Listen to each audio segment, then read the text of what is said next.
Hello भाई, मैं हूं अभिजीत सर और आप सभी का स्वागत करता हूं एक नए वीडियो में। ये है भाई मेरी हुंडई ऑरा सीएनजी भाई मेरे पास लास्ट 1 साल से है। और अभी आपने फिलहाल में देखा होगा इस गाड़ी का भाई बहुत ही ज़्यादा बुरे तरीके से एक्सीडेंट हो गया था। एक्सीडेंट जो हुआ था इसका वो भाई लेफ्ट साइड हुआ था। लेफ्ट साइड का इसका डोर, फेंडर, बम्पर और यहाँ पे आप ये देख पा रहे हो टायर वगैरह, ये सब भाई टूट चुका था। गाड़ी ना चलने की हालत में नहीं रही थी। गाड़ी को मैं फ्लैट बेल्ट पे चढ़ा के लाया था और मैंने सर्विस सेंटर छोड़ी थी। अब मैं आपको पूरा केस बताता हूँ कि अगर आपकी गाड़ी का इस तरीके से एक्सीडेंट हो जाए जैसे मेरा हुआ था, गाड़ी आपकी चलने लायक हालत में नहीं है। क्योंकि जब चलने लायक हालत में होती है, अगर मेरी गाड़ी का सिर्फ डोर टूटा होता तो क्या पता मैं अभी क्लेम ना लेता। लेकिन भाई जब ये चलने लायक हालत में ही नहीं बची थी, इसलिए मैंने इसका क्लेम वगैरह भी ले लिया। क्लेम वगैरह की चीज़ भी मैं आपको बताऊंगा। इस वीडियो को आप इस तरीके से देख सकते हो। अब जो चीज़ें मैंने एक्सपीरियंस करी है मैं सब कुछ आपके साथ शेयर कर दूंगा। आपका कोई भी डाउट इस वीडियो को देखने के बाद नहीं बचना चाहिए, क्योंकि इस वीडियो में मैं पूरे तरीके से बताऊंगा इंश्योरेंस क्लेम कैसे लिया जाता है, कितने दिन लगते हैं भाई अगर आपकी गाड़ी का ऐसा मेजर एक्सीडेंट हो जाए कि आपकी गाड़ी चल ही नहीं पा रही। देखो, अगर कोई पार्ट वगैरह डैमेज होता है, जैसे बम्पर वगैरह डैमेज है, तो चाहे आप आफ्टर मार्केट करवा लो या फिर आप 10-5 दिन मतलब जब भी पार्ट आ जाएगा आपका लग के मिल जाएगा आपका। लेकिन भाई जो मेजर काम होता है, जैसे कि गाड़ी चलने लायक हालत में ही नहीं थी, मैं यहाँ चलने लायक हालत में नहीं थी, इस चीज़ पे ज़्यादा जोर डाल रहा हूँ कि भाई ये गाड़ी बहुत ही तगड़ा एक्सीडेंट झेल के आई है। और यहाँ पे ना हुंडई की बिल्ड क्वालिटी का भी पता चल जाता है। मेरे साथ जो बीता है वो मैं आपको बताने वाला हूँ इस वीडियो में। चलो तो भाई वीडियो को स्टार्ट कर लेते हैं। प्रीवियस वीडियो में आपने देखा होगा कि जब मैंने आपको बताया था इस गाड़ी का एक्सीडेंट वगैरह कैसे हुआ, जो बोलेरो थी, बोलेरो यहाँ से हिट हुई थी और यहाँ से हिट होने के बाद भाई बम्पर गया था, फेंडर गया था, डोर गया था।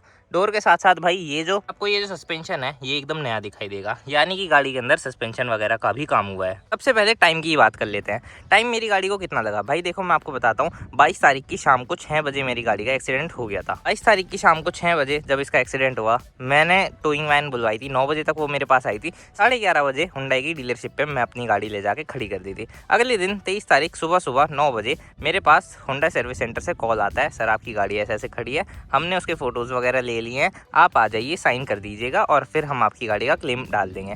मैं चला गया, मैंने सब कुछ देखा, अपनी गाड़ी की हालत देखी। गाड़ी की हालत भाई बहुत ही ज़्यादा ख़राब थी। उसके बाद मैंने अपना सब कुछ जो भी इंश्योरेंस के पेपर्स वगैरह होते हैं उन पर साइन वगैरह कर दिए, स्टोरी वगैरह लिख के दे दी कि कैसे कैसे हुआ था एक्सीडेंट वगैरह, और अपने सारे डॉक्यूमेंट्स वगैरह उन्हें प्रोवाइड करवा दिए। डॉक्यूमेंट्स की बात अगर मैं आपको बताऊँ तो यहाँ पे आपको 5 डॉक्यूमेंट्स चाहिए। अपना पैन कार्ड, आधार कार्ड, ड्राइविंग लाइसेंस, गाड़ी की आरसी, गाड़ी का इंश्योरेंस। सिर्फ ये 5 डॉक्यूमेंट्स आपको जमा करने हैं। आधार कार्ड और पैन कार्ड गाड़ी जिसके नाम है आपको उनके नाम का ही जमा करना है और उनके ही सिग्नेचर होंगे। आपका एडवाइजर आपको बता देगा कि अब आपकी गाड़ी का होगा सर्वे। सर्वे होता है भाई जनरली अगले दिन या फिर उसी दिन भी हो जाता है, लेकिन मेरे केस में अगले दिन हुआ था।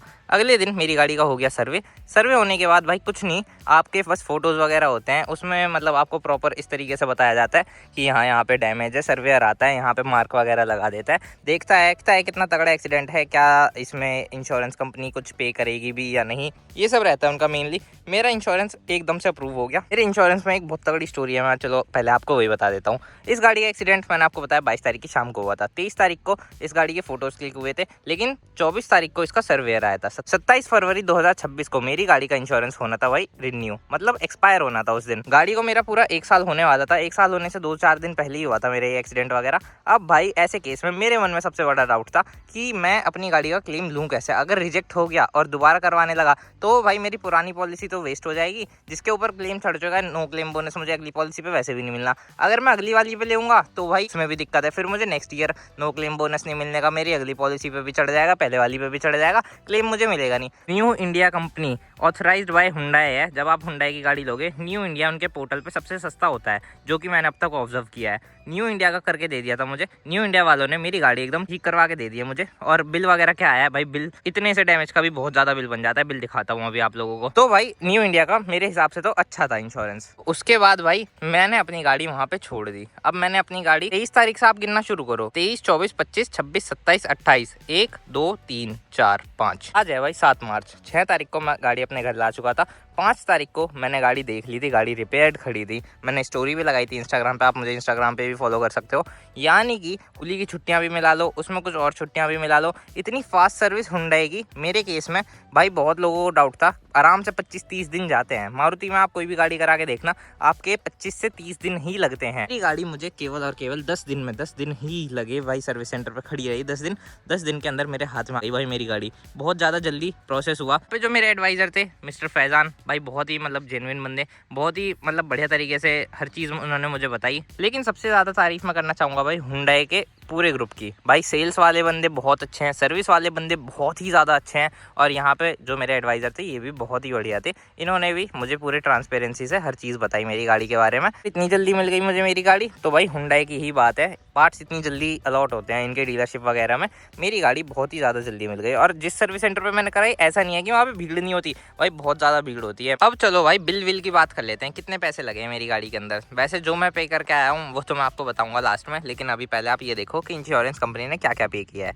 यहाँ पे आप सबसे ऊपर देख सकते हो ये पार्ट है और ये इसकी प्राइसिंग वगैरह लिखी हुई है। यहाँ पे आप देख सकते हो मेरी गाड़ी के अंदर 12 चीज़ें चेंज हुई है, जिसमें कि मैं आपको मोटी मोटी बता देता हूँ। बम्पर, फेंटर, दरवाज़ा, इंटरनल पार्ट में भाई शॉकर चेंज हुआ है मेरी गाड़ी का, और यहाँ पे एक चीज़ होती है बॉल जॉइंट, जो कि भाई ये होती है, और बॉल जॉइंट वगैरह भी चेंज हुआ था मेरी गाड़ी के अंदर। ये सब मेजर चीज़ें थी। इनकी कॉस्टिंग वगैरह भाई मैं अगर आपको बताऊँ तो 15-16 हज़ार ही थी भाई। इसका जो बम्पर है वो गाड़ी का केवल और केवल आप लोगों को 5,600 रुपये का देखने के लिए मिल जाता है। बट गाड़ी का जो बिल बना है वो देख के भाई आप भी हक्के बक्के हो जाओगे। देखो भाई यहाँ पे 38,000 रुपये का, 39,000 रुपीज़ का मानो, 39,000 रुपीज़ लगे हैं मेरी गाड़ी के अंदर। ये 39,000 रुपीज़ लगे कैसे हैं, लेकिन आपको ये बता देता हूँ। आपको यहाँ पे दिख रहा होगा भाई लेबर इनवॉइस, पेंटिंग चार्जेस आप देख सकते हो 14,000 रुपये। भाई 14,000 रुपये का पेंट मतलब पेंटिंग के चार्जेस जो लेबर ने पेंट वगैरह किया है भाई साहब, बहुत महंगी लेबर है। उसके बाद यहाँ पे आप देख सकते हो रिमूवल और रिफिटमेंट के भी यहाँ पे 1,700 रुपये चार्ज किए हैं, जो कि भाई बहुत ही ज़्यादा पैसे होते हैं। अगर मेरी गाड़ी इंश्योरेंस में कवर नहीं होती तो मैं बाहर से ही करवाता अपनी गाड़ी को। बट अब सब कुछ ठीक है, अब मेरी गाड़ी पूरे तरीके से रिपेयर होकर आ चुकी है। जो माइनर चीज़ें थी वो सब भाई अब हट चुकी है। जैसे बम्पर पे पहले लाइन खींची हुई थी।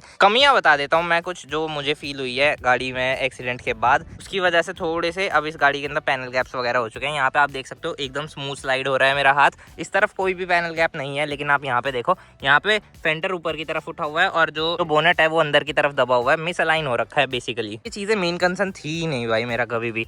यहाँ पे आप देख सकते हो नीचे की तरफ में अंदर की साइड आपको ये रबड़ दिख रही होगी, पहले ये रबड़ नहीं दिखती थी। अब मुझे पता नहीं ये लेफ्ट साइड की है या राइट साइड की, मैं इसे ऐसे इसी हाल पे ही छोड़ रहा हूँ। जो मेन चीज हुई है इस गाड़ी के अंदर, उसके लिए मुझे आपको गाड़ी के अंदर जाके गाड़ी स्टार्ट करके दिखानी पड़ेगी। तो देखो भाई जैसे ही मैं गाड़ी को स्टार्ट कर रहा हूँ, स्टार्ट करने के बाद पहली बात तो थोड़ा सा लंबा सेल्फ ले रही है। अब जैसे महिंद्रा की गाड़ियां भी है मेरे पास, जैसे महिंद्रा की मेरी थार स्टार्ट होती है वो ऐसे ऐसे हिलते हुए स्टार्ट होती है। अब ये भी उसी तरीके से स्टार्ट हो रही है। गाड़ी का एसी ऑन है, स्टीयरिंग के ऊपर बहुत ज्यादा मतलब भरपूर वाइब्रेशंस हैं इस गाड़ी के अंदर। अब गाड़ी के बाहर अगर आप आके खड़े हो जाओगे, गाड़ी की इंजन नॉइज जो है वो बहुत ज्यादा बढ़ चुकी है। यहाँ पे अगर मैं हाथ रख के दिखाऊं भाई, बहुत ज्यादा वाइब्रेशन बन चुकी है मेरी गाड़ी के अंदर, जिसे कि अब मैं रिजॉल्व करवाऊंगा दोबारा सर्विस सेंटर जाके। ये चीजें रोड टेस्ट हुआ था, वहाँ पे नोटिस नहीं हुई। घर आने के बाद जब सुबह उठ के मैंने इस पर हाथ फेरा तब देखी थी मैंने वो चीज। थोड़ी सी बात भाई मैकेनिकल भी बता देता हूँ, जैसे कि गाड़ी का एक तरफ का सामान चेंज हुआ है, और सामान चेंज तो क्या नया ही डला है इसके अंदर, लेकिन भाई की वजह से मेरी गाड़ी की ड्राइविंग क्वालिटी में थोड़ा बहुत फर्क आया है। मेरा एक्सीडेंट हुआ था तब ये स्टीयरिंग एकदम फ्री हो गया था, उसकी वजह से ये गाड़ी चल नहीं पा रही थी मुझसे। अब स्टीयरिंग वैसे तो एकदम ठीक है, लेकिन जैसे लेफ्ट साइड को काट रहा हूँ थोड़ा सा हैवी फील हो रहा है, राइट साइड को एकदम ही हल्का फील हो रहा है, लेफ्ट साइड को बहुत ज्यादा हैवी फील हो रहा है, ये भी दिखाना है मुझे। और जब मैं गाड़ी को ड्राइव करता हूँ तो इतना तो अब इरिस्पॉन्सिव हो चुका है। चलो भाई मैं आपको ड्राइव करके ही दिखाता हूँ। जैसे कि भाई अब आप देख सकते हो गाड़ी का स्टीयरिंग इस तरीके से, इस तरफ आपको दोबारा से करके दिखाता हूँ। इस तरफ तो देखो थोड़ा सा हार्ड है, और अगर मैं इसी इंटेंसिटी से इस तरफ काटूंगा तो देखो भाई कितना ज्यादा इजीली कट रहा है, और इस तरफ ज्यादा लूज हो चुका है राइट साइड की तरफ, मतलब बहुत ही ज्यादा ढीला सा लग रहा है मुझे तो इस तरफ। अब जो दूसरी चीज है वो मैं आपको थोड़ी सी हाई स्पीड में करके दिखाता हूँ। जैसे कि मैं गाड़ी को इस तरफ ऐसे काट रहा हूँ ना, तो यहाँ पे थोड़ी सी गाड़ी ना रफ चल रही है, मतलब हार्ड सी चल रही है। लेकिन अगर मैं इस तरफ काट रहा हूँ तो भाई बहुत ही ज्यादा लूज चल रही है, जो कि भाई एक्सीडेंट के बाद मतलब मुझे पता ही था कि कुछ ना कुछ कमियां तो होंगी गाड़ी के अंदर। और एक चीज है भाई, वाइब्रेशंस बहुत ज्यादा हो चुकी है इस गाड़ी के अंदर, कि पहले बिल्कुल भी नहीं थी, और खड़ी गाड़ी के अंदर भी भाई वाइब्रेशंस अच्छी खासी हैं अब इस गाड़ी के अंदर। बाकी अब इस वीडियो को यहीं पे एंड कर लेते हैं, और मैं अब आप लोगों से एक चीज पूछना चाहता हूँ। अब मैं इस गाड़ी का एक ड्राइव रिव्यू बनाने का सोच रहा हूँ, ऊपर जिसके अंदर मैं इस गाड़ी की कोर की बात करूंगा कि भाई हुंडई ऑरा सीएनजी एक्सीडेंट के बाद क्या क्या प्रॉब्लम्स आई है, पहले कैसी चलती थी अब कैसी चलती है। इसके अंदर हम अच्छे खासे ब्रेक टेस्ट, हैंडलिंग सब कुछ चेक करेंगे। मतलब मेरा जो कोर है पूरा का पूरा मैं उस तरीके से इस गाड़ी को चेक करूंगा, कि आपने मेरी प्रीवियस वीडियोस में देखा ही होगा मुझे गाड़ियों को टेस्ट करते हुए। कि अगर ये वीडियो थोड़ा सा भी अच्छा लगा, थोड़ा सा भी इंफॉर्मेटिव लगा, तो आपको एक दो वीडियोस और सजेस्ट हो जाएंगे, आप उन्हें भी देख सकते हो। वीडियो देखने के लिए धन्यवाद भाई, थैंक यू सो मच।